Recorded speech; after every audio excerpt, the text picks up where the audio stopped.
বিএনপির ভারপ্রাপ্ত চেয়ারম্যান তারেক রহমান বলেছেন, আমরা দেশ স্বৈরাচার মুক্ত করেছি, এখন সময় দেশ গঠনের।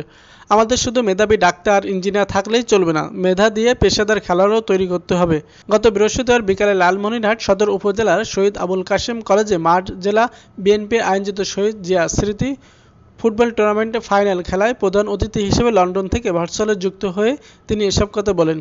বিএনপির ভারপ্রাপ্ত চেয়ারম্যান বলেন, আগামী দিনে মেধা দিয়ে ভালো পেশাদার খেলোয়াড় তৈরি করতে হবে, ভালো সাংস্কৃতিক ব্যক্তিত্ব তৈরি করতে হবে এবং সেটা করতে হলে আমাদের পরিকল্পনা করতে হবে। তিনি বলেন, আগামীতে বিএনপি ক্ষমতায় এলে যে খেলা দেশে বিদেশে জনপ্রিয় এরকম ৮-১০টা খেলাকে আমরা বাছাই করব। এরপর এদেশের মাটি থেকে এদেশের সন্তানদের ভিতর থেকে সেসব খেলার জন্য ভালো খেলোয়াড় বের করে নিয়ে আসব। তাদের আমরা প্রশিক্ষণ দিয়ে আন্তর্জাতিক মানের করে গড়ে তুলব, যাতে আমরা দেশের জন্য সম্মান বয়ে নিয়ে আসতে পারি। তারেক রহমান বলেন, আমাদের সমাজে একটা ধারণা আছে পড়ালেখা করতে হবে, পড়ালেখা করে ভালো ইঞ্জিনিয়ার ডাক্তার হতে হবে, আমাদের সামাজিক গঠনই এরকম। কিন্তু আমি মনে করি একজন যার মধ্যে খেলোয়াড় হিসেবে মেধা আছে তাকে যদি আমরা পেশাদার হিসেবে তৈরি করতে পারি তাহলে সে তার পরিবারকে সহায়তা করতে পারে। আমরা পেশাদার সাংস্কৃতিক কর্মী হিসেবে গড়ে তুললেও অনেক মানুষের কর্মসংস্থান হবে। তিনি আরও বলেন, শহীদ জিয়ার ক্ষমতায় নতুন কুড়ি নামে একটি অনুষ্ঠান চালু ছিল, যার লক্ষ্য ছিল বিভিন্ন বিষয়ে প্রতিভাবানদের খুঁজে বের করা। আগামীতে বিএনপি সরকার গঠনে সক্ষম হলে এমন প্রতিভাবানদের বের করে প্রশিক্ষণের মাধ্যমে তাদের জাতীয় ও আন্তর্জাতিক মানের করে গড়ে তোলা হবে।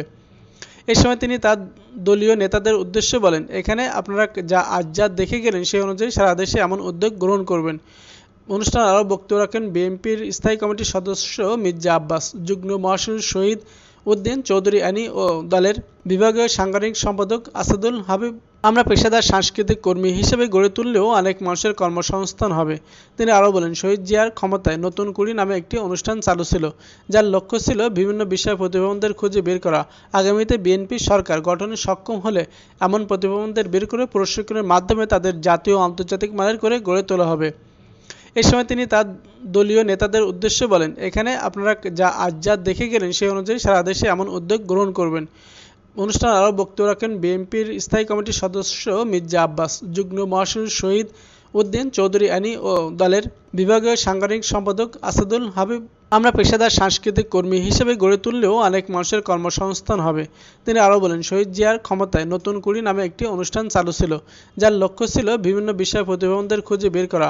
আগামীতে বিএনপি সরকার গঠনে সক্ষম হলে এমন প্রতিভাবানদের বের করে প্রশিক্ষণের মাধ্যমে তাদের জাতীয় ও আন্তর্জাতিক মানের করে গড়ে তোলা হবে। এ সময় তিনি তার দলীয় নেতাদের উদ্দেশ্যে বলেন, এখানে আপনারা যা দেখে গেলেন